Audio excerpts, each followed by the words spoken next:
Tuhan di atas segala Tuhan. Namanya yang berkuasa. Haleluya. Haleluya.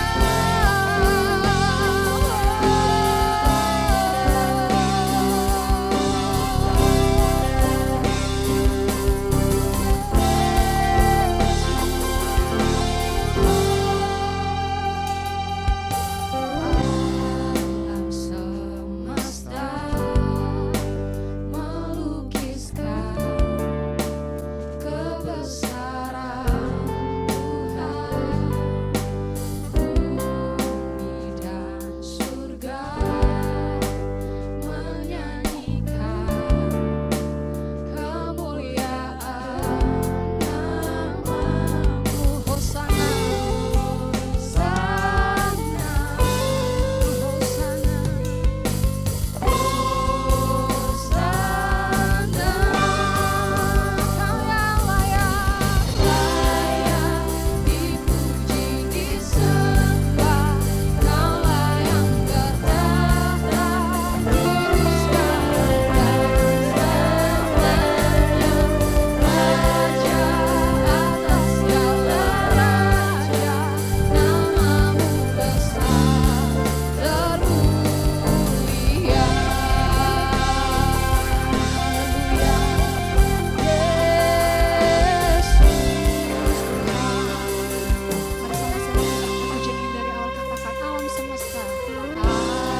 Alam semesta melukiskan kebesaran Tuhan, Bumi dan surga menyanyikan kemuliaan nama. sorakan Hosana. Hosana bagi-Mu Tuhan. Hanya Kau yang layak. Layak dipuji disembah, Kaulah yang bertahta lurus dan segalanya, Raja atas segala raja, Nama-Mu besar termulia. Lebih lagi katakan Kau yang layak. Layak dipuji disembah, Kaulah yang bertahta lurus dan selamanya, Raja di atas segala raja. atas segala raja, Haleluya Tuhan. termulia. Terima kasih Tuhan, terima kasih Yesus. Kau Allah kami Tuhan, Kau Allah yang kami sembah, Kau Allah yang kudus. Biarlah Tuhan, setiap kami Tuhan memuji menyembah Engkau Tuhan. Setiap lutut bertelut, lidah mengaku bahwa Engkau adalah Raja, Engkau adalah Tuhan di atas segala Tuhan. Haleluya, haleluya, haleluya.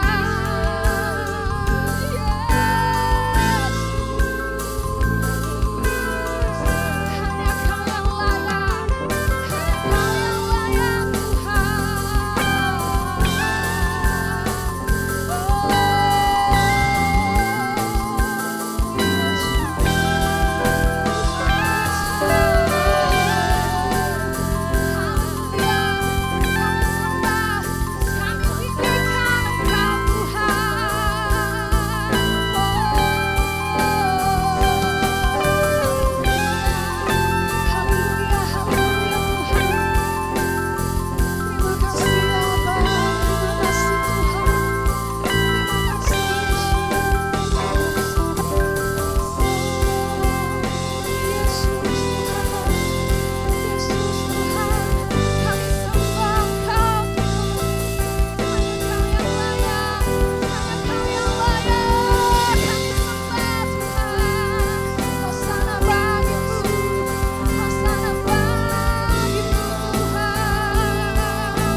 Hosana bagimu.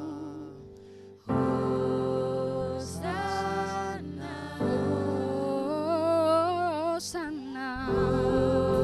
Hosana. layak dipuji disembah, Kaulah yang bertahta, dulu sekarang dan selamanya.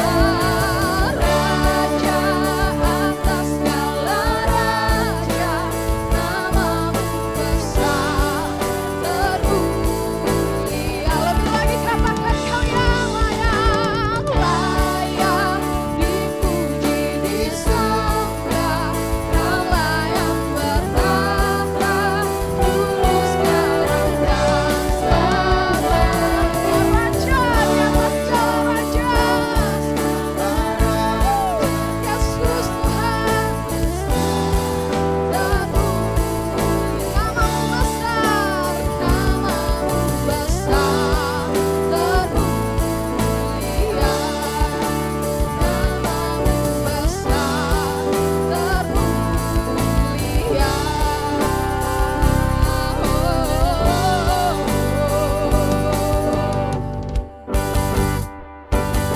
Haleluya. Berikan tepuk tangan bagi Tuhan. Selamat hari Minggu, saya percaya kita masuk dalam level kemuliaan yang lebih besar lagi. Pada edisi Voice of Pentecost kali ini, kita akan membahas faith and risk atau iman dan resiko. Berapa banyak saudara yang mau hidup tanpa resiko, berbisnis tanpa resiko, menikah tanpa resiko, atau untuk yang anak muda, pacaran tanpa resiko sakit hati. Apa sih resiko itu? Resiko adalah sesuatu yang buruk yang tidak sesuai dengan harapan kita. Tetapi rasanya tidak mungkin kita hidup tanpa resiko. Karena dunia yang kita kenal hari ini adalah dunia yang telah dirusakkan oleh dosa. Kejadian 8 ayat 22 mengatakan, selama bumi masih ada, takkan berhenti-henti musim menabur dan menuai, dingin dan panas, kemarau dan hujan, siang dan malam. Oleh sebab itu, selama bumi masih ada, maka yang namanya resiko akan terus ada. Lalu bagaimana kita mengatasi hal ini? Dengan memiliki iman. Terkadang hidup ini seperti seorang pengusaha yang sedang berinvestasi. Dan yang namanya investasi tentu ada segudang resiko. Seperti beberapa faktor berikut. Yang pertama, faktor waktu. Kita bisa menghitung, tetapi tidak bisa menentukan dengan pasti kapan investasi kita akan menghasilkan profit yang baik. Dalam hidup ini kita juga tidak pernah bisa memastikan waktu. Tapi yang pasti Tuhan selalu tepat waktu. Yang kedua, faktor karakter. Kepada siapa kita menginvestasikan uang kita akan sangat berpengaruh pada besar kecilnya resiko yang akan kita terima. Tetapi apabila kita menginvestasikan hidup kita pada Tuhan, kita tahu Dia adalah pribadi yang sangat dapat dipercayai, bahkan mengasihi kita. Yang ketiga, faktor tak terduga. Sejeli apapun kita mengelola semua resiko dalam investasi, tetap saja ada resiko yang tidak dapat kita duga. Seperti halnya tahun 2020 ini. Banyak hal yang tidak kita ketahui dan mengejutkan. Tetapi Tuhan tahu, maka dari itu memiliki iman menjadi sangat penting. Sama halnya dengan investasi yang memiliki segudang resiko. Hidup kita hari ini juga dipenuhi dengan resiko dan bahaya. Tetapi memiliki iman dan menginvestasikannya kepada Tuhan menjadi hal yang sangat penting pada titik ini. Karena ketika kita memiliki iman, ada 3 hal yang akan kita alami. Dengan iman kita mendapatkan kepastian janji-janji Allah. Dengan iman kita mendapatkan perkenanan Allah. Dengan iman kita memperluas kerajaan Allah di bumi. Seperti yang Ibrani 11 ayat 6 katakan. Tetapi tanpa iman tidak mungkin orang berkenan kepada Allah. Sebab barang siapa berpaling kepada Allah, ia harus percaya bahwa Allah ada. Dan bahwa Allah memberi upah kepada orang yang sungguh-sungguh mencari Dia. Resiko akan selalu ada dan tidak bisa kita hindari di dalam dunia yang telah dirusakkan oleh dosa ini. Tetapi kita, orang Pentakosta, tidaklah harus menjadi takut akan hal ini. Melainkan mempergunakan iman untuk dapat mengelola setiap resiko yang ada dalam kehidupan. Ini masa-masa yang penting untuk menguatkan kembali kepercayaan kita kepada Tuhan. Karena Dia sangat dapat dipercayai. Dan ketika kita berhasil mengelola semua resiko itu dengan iman, maka kita akan memperoleh profit, yaitu janji dan perkenanan Tuhan. Maka sebagai orang Pentakosta, hari ini jangan ragu untuk menginvestasikan iman dan seluruh kehidupan kita kepada Tuhan Yesus Kristus. Tuhan memberkati.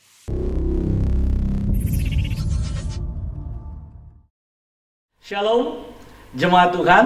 Saat ini kita akan merenungkan firman Tuhan yang diambil dari kitab Yeremia pasal 33 ayatnya yang ketiga. Yeremia 33 ayat 3 saya akan baca buat saudara.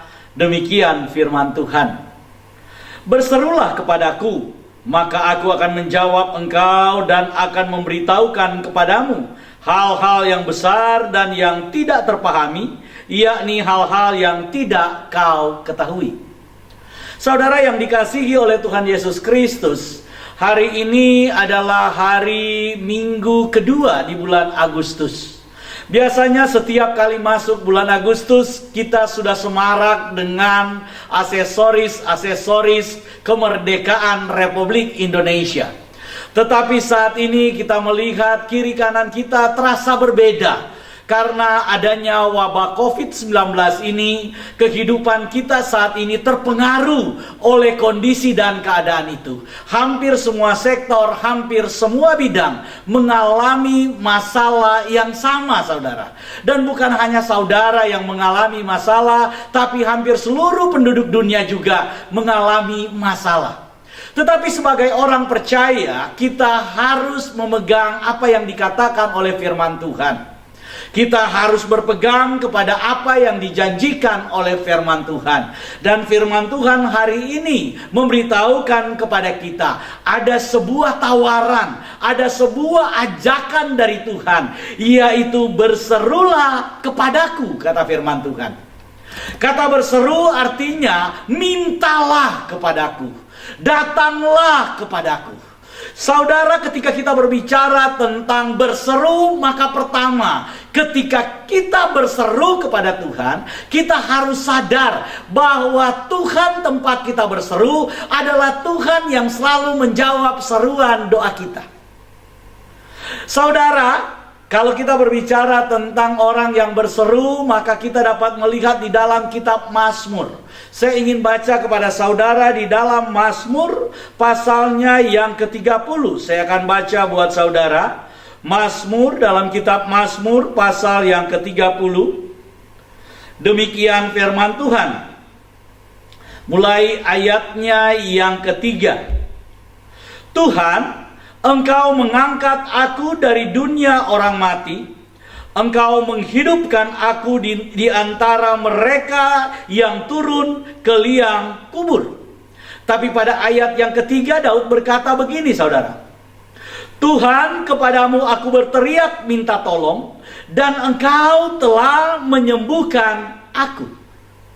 Perhatikan baik-baik. Ini adalah iman Daud.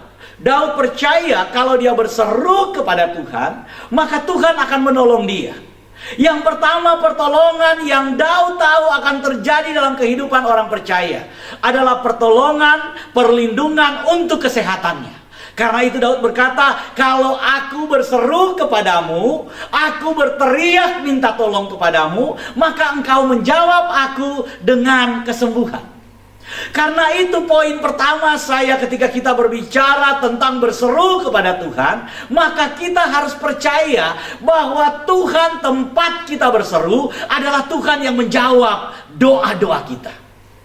Apapun kondisi kita hari ini, saudara, apapun keadaan kita hari-hari ini, kita harus tahu dan kita harus sadari bahwa Tuhan tetap Tuhan yang sama. Dia adalah Tuhan yang mendengar doa-doa kita. Tuhan kita Tuhan yang tidak berubah, baik sebelum corona, saat corona, maupun setelah corona. Tuhan kita tetap Tuhan yang sama. Tuhan kita Tuhan yang tidak berubah. Yesus itu punya kuasa yang sama. Dia tidak pernah berubah karena keadaan. Dia tidak pernah berubah karena kondisi. Yesus tetap sama. Coba saudara katakan kepada orang di samping kiri kananmu yang saat ini mendengar program ini, yang saat ini sedang beribadah bersama di rumah, tolong katakan kepada kiri kananmu dan katakan kepada dia, Tuhan mendengar seruan kita, Tuhan mendengar doa-doa kita. Ayo coba katakan sama-sama. Iya, saudara katakan bahwa Tuhan mendengar doamu, bahwa Tuhan mendengar seruanmu. Dalam kitab Yeremia ini ada tawaran dari Tuhan, saudara. Tuhan sebagai Bapa yang baik, Tuhan sebagai penjaga kita, Tuhan sebagai pemelihara kita, menawarkan kepada saudara dan saya, berserulah kepadaku, maka aku akan menunjukkan kepadamu hal-hal luar biasa yang belum engkau ketahui. Saudara, saya ingin berkata kepada saudara, firman Tuhan ini mengajarkan kepada kita hal yang sangat luar biasa, saudara. Bahwa kalau kita berseru kepada Tuhan, Tuhan bukan cuma menolong, tapi Tuhan memberitahukan kepada kita hal-hal yang melampaui apa yang ingin kita ketahui, hal-hal yang melampaui apa yang ingin kita doakan. Bukankah firman Tuhan memberitahukan kepada kita bahwa Tuhan itu menjawab lebih dari apa yang kita doakan? Bukankah Tuhan memberitahukan kepada saudara dan saya bahwa Tuhan kita adalah Tuhan yang memberkati kita lebih dari apa yang pernah kita pikirkan? Kalau kemarin Tuhan sudah pernah menyertai kita, kalau kemarin Tuhan sudah pernah menolong kita, kalau kemarin Tuhan sudah pernah memberkati kita, masakan hari ini di tengah kesulitanmu, di tengah kesusahanmu, di tengah penderitaanmu, di tengah masalahmu, di tengah persoalanmu, Tuhan tidak mendengar seruanmu? Oh tidak. Saya percaya Tuhan kita masih tetap Tuhan yang sama. Karena itu dia berkata, berserulah kepadaku. Mungkin dunia saat ini sudah membuat engkau lupa bahwa Tuhan itu Tuhan yang baik. Mungkin saat ini dunia sudah membuat engkau tawar hati dengan janji Tuhan. Mungkin saat ini dunia sudah membuat engkau patah arang karena melihat kondisi-kondisi yang tidak ada jalan, yang tidak ada solusi. Tapi saya ingin katakan kepada saudara, firman Tuhan hari ini mengingatkan kita bahwa berserulah kepada Tuhan. Ketika engkau berseru kepada Tuhan, engkau mengangkat tangan kepada Tuhan, ingat baik yang pertama, bahwa Tuhan tempat kita berseru adalah Tuhan yang menjawab doa-doa kita. Katakan, Tuhan menjawab doa kita. Tuhan menjawab doa saudara dan saya. Karena dia adalah Tuhan yang Maha Kuasa. Yang kedua, saudara, ketika kita berbicara tentang berseru kepada Tuhan, maka itu artinya memasrahkan diri kita kepada Tuhan, mempercayakan diri kita kepada Tuhan. Orang yang berseru kepada Tuhan dengan mempercayakan dirinya kepada Tuhan, maka dia akan melihat perbuatan Tuhan yang ajaib. Kalau saudara berseru kepada Tuhan, maka sekarang waktunya kita datang memasrahkan hidup kita kepada Tuhan. Kita datang mempercayakan hidup kita kepada Tuhan. Kita bukan cuma percaya kepada Tuhan, tapi kita mempercayakan hidup kita kepada Tuhan. Saudara, satu ketika Yesus sedang berjalan di daerah Kapernaum, dan begitu dia berjalan, banyak orang yang sedang mengikuti Yesus. Ketika dia sedang berjalan, tiba-tiba datang seorang perwira Romawi, saudara. Perwira Romawi ini adalah kepala pasukan di kota Kapernaum. Ketika dia datang bertemu dengan Yesus, dia katakan, Tuhan, tolonglah saya, karena anakku sedang sakit. Di Injil yang lain, di bagian yang lain diceritakan, hambaku sedang sakit. Ternyata perwira Kapernaum ini ada seorang hambanya yang sedang sakit, yang sudah dia anggap seperti anaknya, yang sudah dia anggap seperti keluarganya. Karena itu ada dua versi yang menceritakan. Satu menyebut bahwa perwira Kapernaum meminta pertolongan untuk anaknya, dan Injil yang lain menyebut bahwa perwira Kapernaum ini meminta pertolongan buat hambanya. Tapi intinya perwira Kapernaum ini datang memohon pertolongan kepada Yesus. Dan Tuhan kemudian berkata, aku akan datang menyembuhkan dia. Ketika Tuhan melihat perwira ini, di mana perwira ini begitu mengasihi seorang hamba, Dia tidak anggap dia sebagai budak, dia tidak anggap sebagai hamba, tapi dia anggap seperti anaknya. Maka Tuhan tergerak untuk menolong dia. Karena di mana ada belas kasihan, maka di situ juga ada belas kasihan Tuhan. Kalau hari-hari yang sulit ini, saudara masih punya belas kasihan terhadap sesamamu, saudara masih punya belas kasihan kepada orang lain, maka percayalah, saudara tidak akan pernah kekurangan belas kasihan Tuhan. Saudara tidak akan pernah kekurangan pertolongan Tuhan. Karena ini prinsip firman Tuhan, saudara. Bahwa Tuhan kita mengasihi kita. Bagaimana kita mengasihi sesama kita, maka Tuhan juga akan mengasihi kita. Singkat cerita, saudara, ketika Yesus berkata bahwa dia akan datang ke rumah perwira ini berkata, Tuhan, tidak perlu repot-repot engkau datang. Cukup katakan sepatah kata saja, maka anakku itu pasti sembuh. Ini luar biasa, saudara. Ini iman yang luar biasa. Ini iman yang sangat-sangat luar biasa. Sampai Yesus berkata bahwa tidak ada dari antara orang Israel yang punya iman sebesar ini.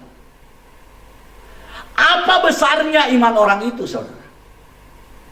Apa besarnya iman dari perwira itu? Besarnya iman dari perwira itu karena perwira ini mempercayakan hidupnya, mempercayakan permintaannya, mempercayakan seruannya, mempercayakan permohonannya ke dalam otoritas Tuhan. Perwira ini kemudian berkata, Tuhan, aku seorang atasan, aku seorang perwira. Di atas saya masih ada atasan. Dan ketika atasan saya berkata, pergi, maka aku langsung pergi. Aku tidak akan bertanya lagi. Cukup perkataannya itu dinyatakan kepada saya, maka saya tunduk. Begitu juga, aku juga punya bawahan. Ketika aku berkata kepada bawahan saya, pergi, maka bawahan saya itu pergi. Saudara, perwira ini adalah perwira militer. Dia tahu perintah, dia tahu struktur komando, dia tahu ketika komandannya berkata pergi, maka itu adalah amanat. Di situ ada kekuatan, di situ ada penyertaan, di situ ada perlindungan. Ketika komandannya berkata datang, maka dia datang. Kenapa? Karena di situ ada panggilan otoritas. Karena itu dia berkata, Tuhan, ketika engkau berkata, katakan sepatah kata saja. Katakan sepatah kata saja. Maka saya percaya, hambaku itu sembuh, anakku itu sembuh. Yesus kagum dengan orang ini. Dan Yesus berkata, bahwa tidak ada di antara orang Israel ada orang yang punya iman sebesar itu. Inilah poin yang kedua. Ketika kita berseru kepada Tuhan, maka saudara harus mempercayakan hidupmu kepada Tuhan. Engkau harus mempercayakan hidupmu kepada perkataan firman Tuhan. Engkau harus lebih percaya kepada firman Tuhan daripada kepada perkataan di sekelilingmu. Saudara, perhatikan baik-baik. Ketika Yesus berkata begitu bahwa aku akan datang menyembuhkannya, dia bilang cukup berkata sepatah kata saja, maka dia akan sembuh. Tapi kemudian orang-orang di sekelilingnya kemudian datang dan berkata, Tuhan, gak usah engkau ngerepotin guru. Tuhan, gak usah ngerepotin guru, karena anakmu sudah mati. Ngapain lagi engkau ngerepotin guru? Ini kenyataan, saudara. Orang yang datang ini memberitahukan kenyataannya, memberitahukan kondisinya, memberitahukan situasinya, bahwa saat ini percuma minta tolong kepada Tuhan, percuma berseru kepada Tuhan. Sudah terlanjur jatuh, anakmu sudah mati, ngapain lagi datang minta tolong kepada Tuhan? Yesus kemudian berkata, tenang, tenang, percaya saja, percaya saja, percaya saja, anakmu tidak mati. Oh, orang yang bilang, jangan ngerepotin guru. Anakmu sudah mati. Saudara bisa bayangkan? Saudara bisa bayangkan situasi ini? Di satu sisi ada orang yang berkata, anakmu sudah mati. Memberitahukan keadaannya, memberitahukan kondisinya, memberitahukan posisinya. Tetapi di sisi yang lain ada firman Tuhan yang berkata, tenang, tenang, tenang. Ada Tuhan yang mampu menyembuhkan. Ada Tuhan yang sanggup membangkitkan. Saudara mau pilih yang mana? Kalau perwira ini dari ceritanya dia tidak pernah ragu dengan Tuhan. Dia tidak pernah goyah imannya dengan Tuhan. Dia percaya bahwa Tuhan kalau berkata, maka yang mustahil itu jadi mungkin dalam hidupnya. Orang boleh bilang kondisinya sudah mati, tapi kalau Tuhan berfirman hidup, maka pasti hidup. Dia mempercayakan hidupnya kepada firman Tuhan. Pertanyaannya sekarang, bagaimana dengan kita? Bagaimana kondisi kita saat ini? Bagaimana situasi kita saat ini?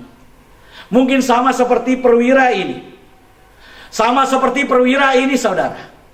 Kita sedang mengalami hari-hari yang buruk. Orang di sekitar kita berkata bahwa kondisimu saat ini sudah mati. Bahwa kondisimu saat ini sudah hancur. Bahwa hari-harimu saat ini sudah habis. Tapi firman Tuhan memberitahukan kepada kita, ada Tuhan. Kalau engkau berseru kepada Tuhan, maka percaya kepada janji Tuhan. Serahkan hidupmu sepenuhnya kepada janji Tuhan. Berserah kepada Tuhan. Berserah kepada Tuhan dengan penuh. Karena kalau engkau berseru kepada Tuhan dan engkau berserah kepada firman Tuhan, percaya kepada firman Tuhan, dan mempercayakan dirimu kepada firman Tuhan itu, maka saya yakin dan saya percaya bahwa firman Tuhan itu akan membenarkan apa yang engkau percayai. Firman Tuhan itu akan menjawab apa yang menjadi iman kita. Karena itu saudara, kalau kita berseru kepada Tuhan, maka tindakan kita yang kedua, serahkanlah hidupmu kepada Tuhan. Percayakan hidupmu kepada firman Tuhan. Yang terakhir, yang ketiga, ketika kita berseru kepada Tuhan, maka saudara harus ingat, orang yang berseru kepada Tuhan, biasanya dia ada dalam kondisi yang sedang terjepit. Biasanya dia ada dalam kondisi yang sedang mengalami masalah. Kita berseru dengan sungguh kepada Tuhan karena tidak ada lagi orang di sekitar kita yang bisa menolong kita. Kita berseru kepada Tuhan karena tidak ada lagi orang-orang yang mampu menolong kita. Bahkan keluarga kita mungkin sudah tidak mampu menolong. Kita datang kepada orang, tolong saya. Orang itu bilang, saya juga lagi sulit, Pak. Mungkin saudara datang kepada orang yang saudara pikir bisa menolong saudara. Secara manusia saudara datang ke rumahnya dan saudara berkata, tolonglah saya, tolong bantu saya. Tapi orang yang sama juga berkata, Pak, bukan cuma Bapak yang sedang sulit, saya juga sedang sulit. Saya nggak bisa tolong, saat ini saya nggak bisa memberi pertolongan. Hari-hari ini semuanya sedang sulit. Hari-hari ini semuanya sedang mengalami kesulitan. Karena itu ketika tidak ada lagi orang di sekitar kita yang mampu menolong kita, maka kita datang berseru kepada Tuhan. Kita datang meminta kepada Tuhan. Dan seruan kita biasanya luar biasa sungguh-sungguh. Kita berseru mungkin sampai sujud. Kita berseru mungkin sudah sampai koprol. Tapi saudara tidak mendapat jawaban doa. Tuhan sepertinya diam. Tuhan sepertinya tidak bergerak sama sekali. Tuhan sepertinya hanya berdiam diri. Tidak ada pertolongan yang datang. Tapi ingat baik-baik poin yang ketiga. Poin yang ketiga yang saya ingin sampaikan. Ketika engkau dalam kondisi seperti itu, Tuhan sedang mengajar saudara dan saya untuk tetap belajar percaya. Tuhan mengajar kita untuk tetap belajar percaya. Satu ketika ada satu keluarga yang luar biasa. Keluarga ini adalah keluarga yang cinta Tuhan. Keluarga ini adalah keluarga yang betul-betul memberikan hidup mereka kepada Tuhan. Dan firman Tuhan juga mengkonfirmasi bahwa Tuhan Yesus juga mengasihi keluarga ini. Keluarga ini adalah keluarga Lazarus. Keluarga ini adalah keluarga yang taat. Keluarga Lazarus kemudian memberitahukan kepada Tuhan Yesus bahwa Lazarus, orang yang kau kasihi, sedang sakit dan kondisinya kritis. Lazarus, orang yang engkau kasihi, hari-harinya saat ini sedang menderita dan membutuhkan pertolongan Tuhan. Saudara tahu, ketika Yesus mendengar kabar dari Marta dan Maria bahwa Lazarus sedang sakit, Yesus tidak buru-buru datang. Yesus tidak berkata kepada murid-muridnya, ayo, kita datang, kita tolong Lazarus. Ayo, ada saudara kita yang sedang sakit. Ayo, ada orang yang mengasihi saya yang sedang sakit. Ayo, ada orang yang saya kasihi juga saat ini membutuhkan pertolongan. Tidak, saudara. Yang Yesus lakukan ketika mendengar Lazarus sedang sakit, Yesus sengaja tinggal 2 hari lebih lama. Saya ulang, Yesus sengaja tinggal 2 hari lebih lama. Kok bisa? Kok bisa Tuhan datang segera menolong? Kok bisa Tuhan tidak langsung bergerak? Bukankah Dia Tuhan yang tidak menunda-nunda untuk memberi pertolongan buat kita? Saya katakan Dia Tuhan yang tidak menunda-nunda. Tapi kenapa kali ini Dia sengaja menunda? Akibat dari penundaan dari Tuhan, Lazarus mati. Akibat Tuhan tidak datang terlambat 2 hari, Lazarus sudah berbau busuk 4 hari mati. Saudara bisa bayangkan, keadaannya bertambah buruk. Lazarus yang sebelumnya sakit saat ini sudah mati. Kemudian Yesus baru berkata kepada murid-muridnya setelah Lazarus sudah mati, ayo kita datang. Saudara, Yesus baru ajak murid-murid, ayo. Saudara bayangkan, Yesus kemudian datang. Ketika Yesus datang, Marta datang menyambut Yesus.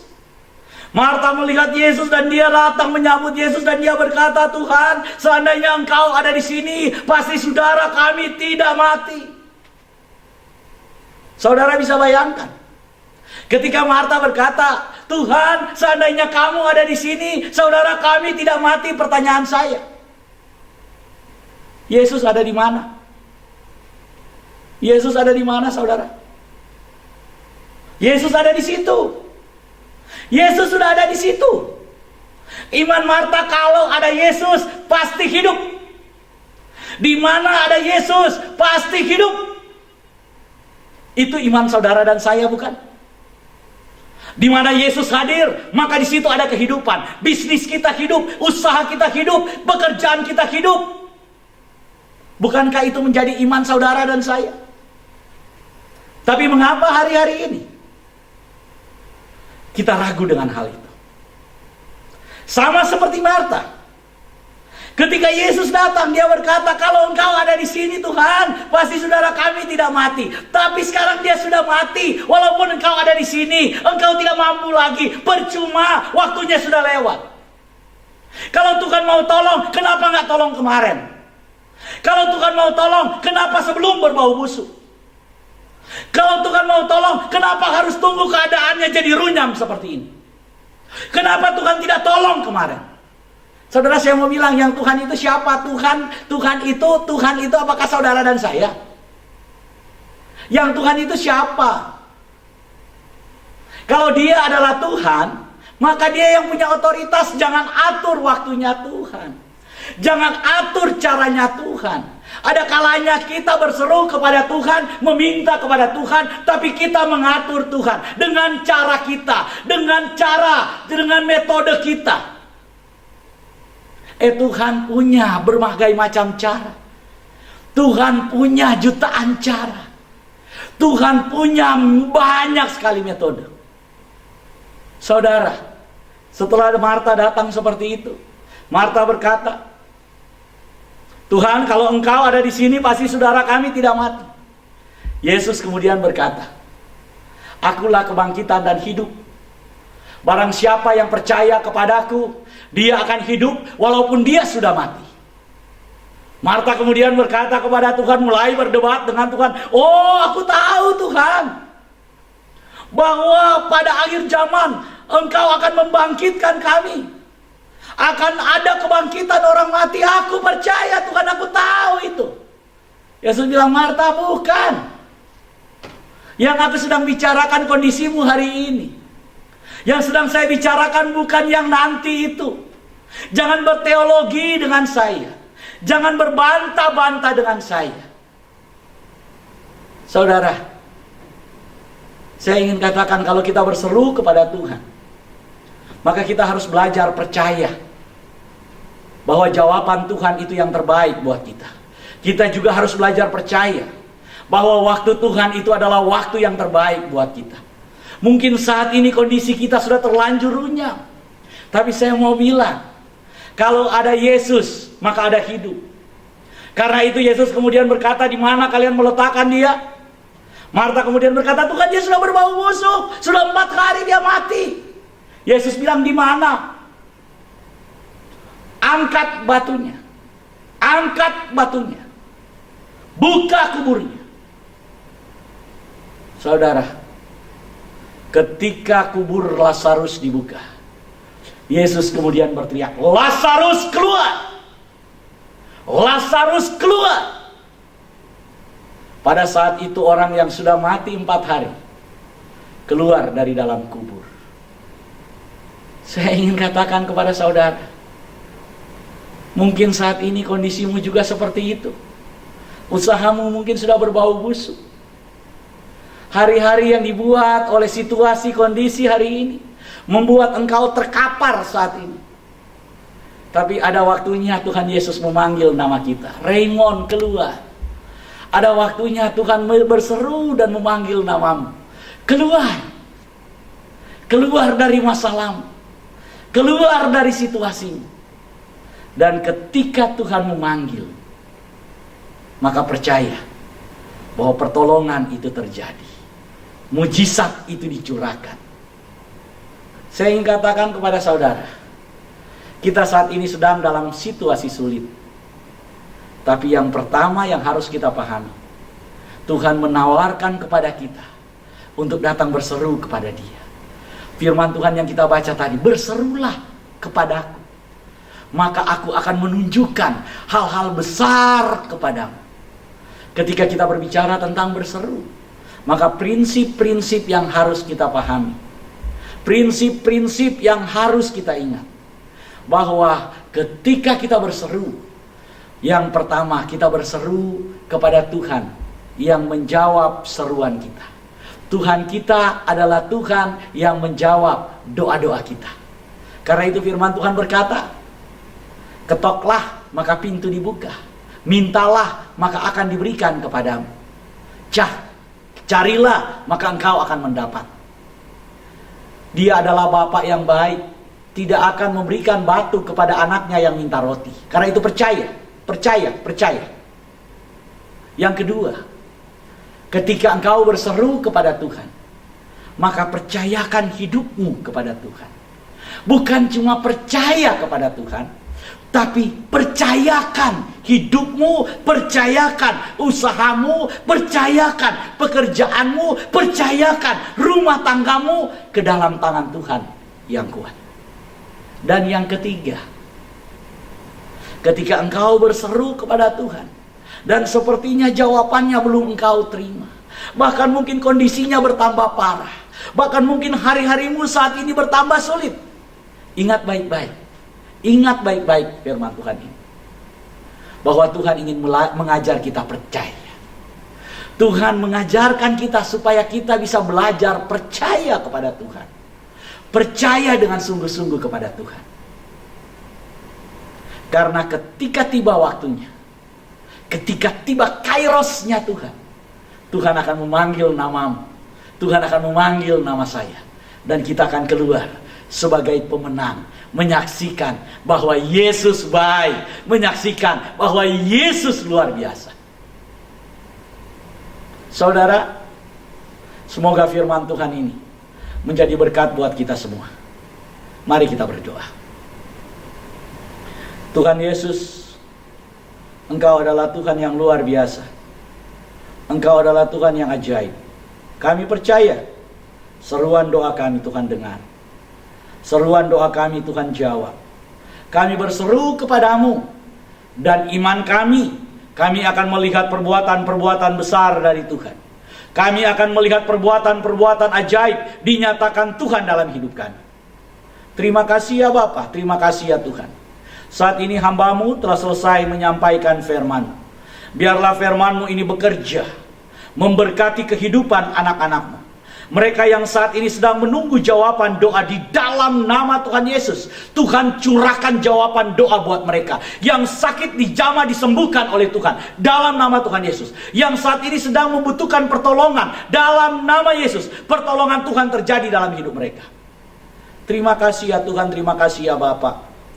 Kami serahkan seluruh kehidupan kami. Hamba berdoa buat gembala sidang, buat Bapak Beni Bunyamin, di dalam nama Tuhan Yesus. Engkau berkati kehidupannya, Engkau berkati pelayanannya, Engkau berkati keluarganya, istri dan anak-anaknya. Tuhan berkati, biarlah kebaikan Tuhan terjadi dalam kehidupan mereka. Biarlah sukacita, damai, sejahtera melimpah dalam kehidupan mereka. Tuhan, Engkau yang menjanjikan berkat buat anak-anakmu. Biarlah anak-anakmu ini ya Bapa diberkati oleh Tuhan, berlimpah-limpah, berlimpah-limpah. Karena kami tahu Tuhan, kami tidak pernah resesi. Berkat Tuhan tidak pernah kurang. Berkat Tuhan tidak pernah defisit. Tuhan mampu memberkati kami dengan cara yang ajaib. Tuhan punya ribuan cara untuk memberkati hidup kami. Terima kasih ya Bapa, terima kasih ya Tuhan. Kami serahkan hidup kami ke dalam tangan kasih-Mu. Di dalam nama-Mu Tuhan kami Yesus Kristus kami berdoa. Haleluya.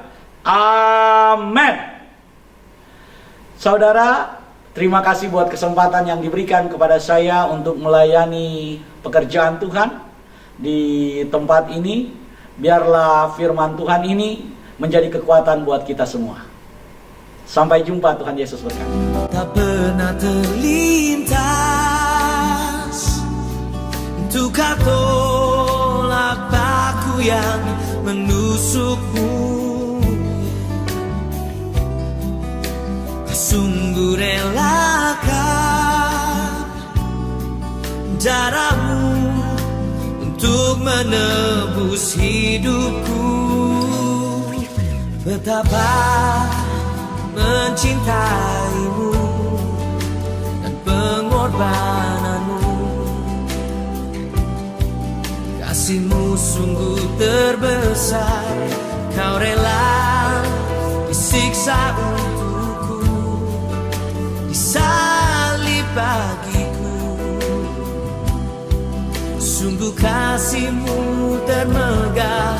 Betapa mencintaimu dan pengorbananmu. Kasih-Mu sungguh terbesar. Kau rela disiksa untukku, disalib bagiku. Sungguh kasih-Mu termegah untukku.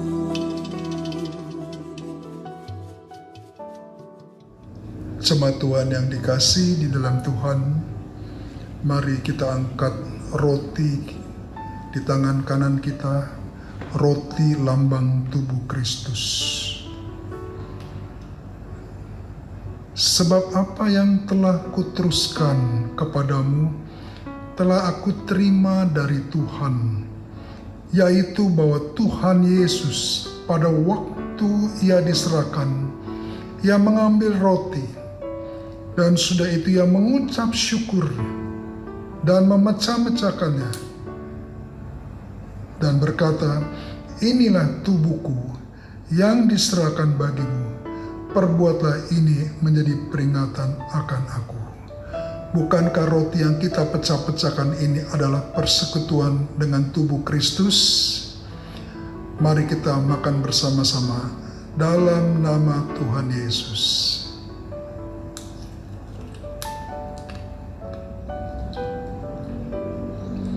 Mari kita angkat cawan yang berisi anggur lambang darah Kristus.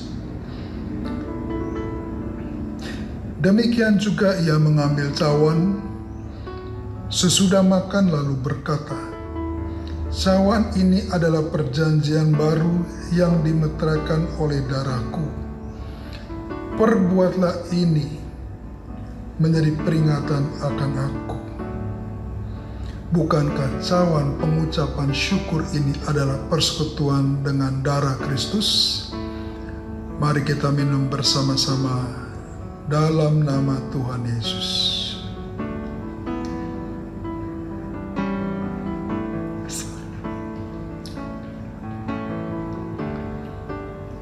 Mari kita masing-masing di rumah, kita mengucap syukur kepada Tuhan. Terima kasih ya Tuhan atas segala kebaikan Tuhan, atas segala kemurahan Tuhan. Engkau telah memberikan hidup-Mu bagi kami, supaya kami hidup tidak untuk diri kami sendiri lagi, tetapi hidup bersama-sama dengan Tuhan. Khususnya di masa-masa menghadapi sebuah kehidupan yang baru, new normal, normal yang baru. Kami berdoa biar pemeliharaan Tuhan, kasih karunia Tuhan, kesehatan yang dari Tuhan tetap menyertai kehidupan kami semua. Dalam nama Yesus kami sudah berdoa. Yang percaya kita sama-sama katakan amin. Jemaat yang dikasihi Tuhan, mari kita mengakhiri ibadah kita pada pagi hari ini. Mari kita tundukkan kepala. Bapa, kami bersyukur untuk pesan Tuhan pada minggu pagi hari ini. Sebuah dimensi yang baru, new normal, sebuah kehidupan yang baru di masa pandemi COVID ini. Kami berdoa penyertaan Tuhan senantiasa ada di dalam kehidupan seluruh jemaat Tuhan.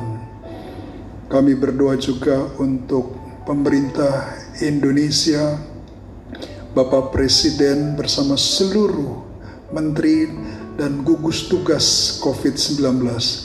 Tuhan berikan hikmat, kemampuan, kekuatan, supaya mereka melakukan tugas semaksimal mungkin bagi pemulihan bangsa kami. Kami berdoa juga untuk Gembala Pembina kami, Bapak Pendeta Insinyur Niko Nyotoro Raharjo bersama para wakil Gembala Rayon kami. Biar kasih karunia Tuhan berlimpah-limpah. Tak lupa kami berdoa juga bagi seluruh jemaat Tuhan di tempat ini. Tuhan, Engkau lindungi hidup mereka, jagai hidup mereka, peliharalah hidup mereka. Engkau yang menemani mereka, Engkau yang menjagai kehidupan mereka. Jemaat Tuhan yang dikasihi Tuhan, sebelum kita mengakhiri ibadah kita, mari kita angkat tangan kita buka hati kita untuk siap menerima berkat dari Tuhan. Ya Bapa, berkatilah seluruh jemaat-Mu di tempat ini. Berkatilah kehidupan mereka. Berkatilah keluarga mereka. Berkatilah usaha dan pekerjaan mereka. Biarlah kasih karunia Tuhan Yesus yang berlimpah-limpah Tuhan curahkan di dalam kehidupan mereka. Bersama dengan persekutuan yang manis dengan Roh Kudus, selalu menyertai jemaat-Mu mulai pagi hari ini sampai Tuhan Yesus datang menjemput kita semua di awan-awan yang mulia. Yang percaya kita sama-sama katakan amin.